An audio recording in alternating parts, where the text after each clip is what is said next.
You don't need to go to Niagara Falls when you can eat some Brian Balls. What's up, NASCAR diecast collectors and diecast reviewers on YouTube? This is Original Big Bri here, and welcome back to another NASCAR Authentics 2018 Wave 6 review on my YouTube channel. And today we're reviewing a diecast that I just picked up along with the other cars from Wave 6 from Walmart. So go and look at your local Walmarts and Targets, because they might be there if you guys haven't looked already. So we're actually reviewing a card that I have yet to review yet, along with another one. If you guys saw the rest of the Wave 6 reviews, check them out. They're on the diecast reviews playlist. And it's going to be a card that we never had for NASCAR Authentics, especially for this driver, but this team might look familiar. So without further ado, let's go ahead and review what might be his final car for NASCAR Authentics, and it is Elliott Sadler's 2018 One Main Financial Chevrolet Camaro for the NASCAR Xfinity Series for JR Motorsports. So yeah, a really nice addition that we got for Wave 6 and NASCAR Authentics. Very surprising, but this was the first card that they teased. I think like what the teaser photo looked like this. They just showed like the corner panel, and then people had to guess what it was. I already knew what it was because of the leaks. So yeah, I mean, heck, man. As soon as the leaks happened, I mean, the NASCAR Authentics wave hype just kind of decreased. But still some really cool cars, and I'm going to show you guys the back, and we got the rest of the wave right there as my diecast almost fell. Now, we're not going to do, trash this holo like we did with the Pete car. So without further ado, let's go ahead and start the NASCAR diecast unboxing of Elliott Sadler's One Main Financial car. Alrighty guys, we got this diecast out of its box, and before we start this diecast review, we're going to go ahead and do like we usually do on the NASCAR Thanks reviews. We're going to look at a little accessory that comes with this, and it is yet a diecast magnet. This is probably the first time that we got it for the, well actually the second time that we got it for the Xfinity Series, because we also had the Kevin Harvick one as well for the Hunt Brothers Pizza, but no one really likes that car anymore after what happened with him and Ross Chastain. But we'll keep that car in mind, because that could be a car that will be coming up in this review, if you guys like hints. But yeah, there's the magnet, guys. I mean, not the most exciting, but still pretty cool. But enough of me showing that. So let's get back to the diecast. That's what you guys are here for, am I right? And man, pretty ironic that, you know, we just talked about Kasey Kahne leaving NASCAR full-time. Now we got Elliott Sadler as well, man. So I mean, a lot of these cars that are showing up for NASCAR Authentics, including even like Trevor Bayne's car from Wave 7, which is about to hit the shelf soon. I think they just hit. He's stepping away full-time racing. So, you know, we got a lot of drivers in NASCAR Authentics that are starting to leave. So this would be a really good time to start getting some diecast, because we may never know when we're ever going to get another Sadler or a Kahne or another Trevor Bayne car. But for this exception, guys, it's really, really cool that we finally got an Elliott Sadler Xfinity Series car.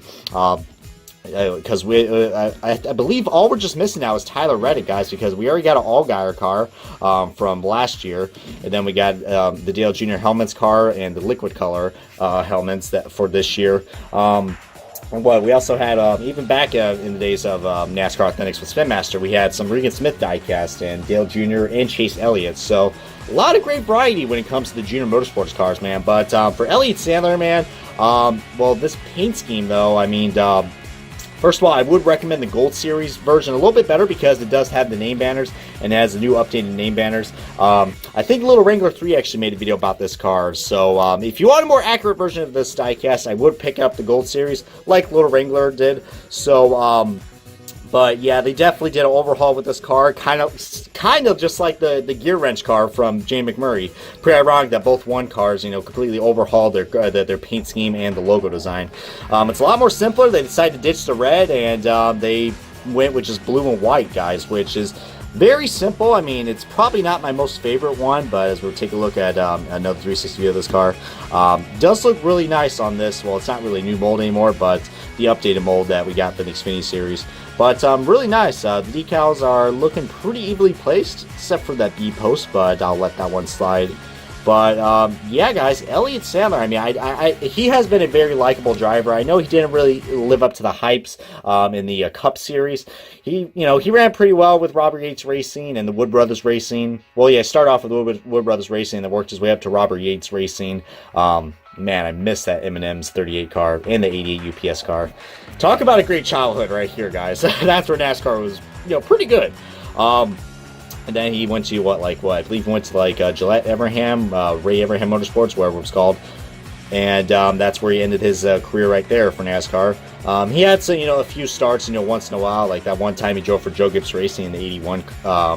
It was like some sort of caffeinated gum car, so yeah, it was pretty cool to see him, back in the Cup Series. But this is his last opportunity to finally, hopefully, get that Xfinity Series championship, which he has a lot of missed opportunities, including last year, which a lot of people were rooting for Elliott Sadler, but then after the race with his comments towards Ryan Preece, a lot of people lost a lot of respect. How I see it, guys, yeah, Ryan Preece is pretty likable too, but in that situation, Elliott Sadler was going for a championship. I mean, and for a guy, to race someone that hard going for a championship was pretty uncalled for, because it really ruined his chances. And then you got guys like William Byron, and especially William Byron, he came out and basically just took that championship right away from Elliott Sadler, even though both of them were very competitive, including Justin Allgaier.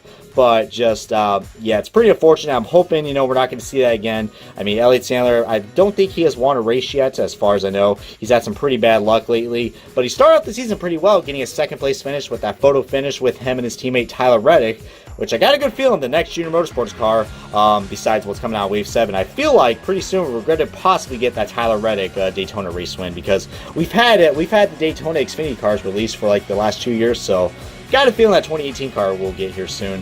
But enough of me talking. You guys know how I talked about Kevin Harvick. Well, that's the diecast we're going to compare, because I don't really have any other Elliott Sadler cars to review. I would probably do the side-by-side comparison with this car and the Dale Jr. Degree car from Wave 7 last year. But I might have to save that when the Helmets car gets released, because that makes a lot more sense. But this car does, it is a lot more different. As you guys know, I mean, Chevrolet and Ford, big rivals. But they do share, I find it pretty cool that, I like it. It's pretty cool that a sponsor like Huntburns Pizza, they've done this for a while, actually. They sponsor both for Junior Motorsports and Storehouse Racing. So, I know it's a pretty random side-by-side comparison, not really much, but these are the first two Xfinity cars that we got released, and then, like I just said, we're talking about the Dale Jr. Helmets car, which will be released twice in Wave 7, one in a regular release and in the liquid color release, which only 888 will be made. Lots of 8s, speaking of 8.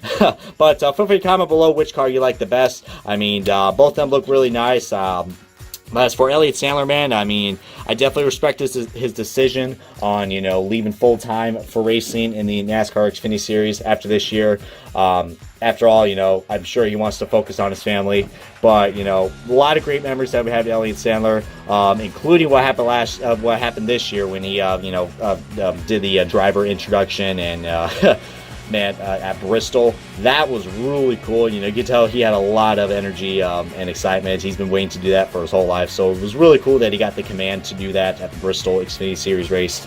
But hopefully we'll see this #1 car in victory lane, and we'll see what the road will be heading to. Hopefully he'll make it into Homestead, but looks like he's going to have to get a win, because the Xfinity Series has been pretty competitive lately.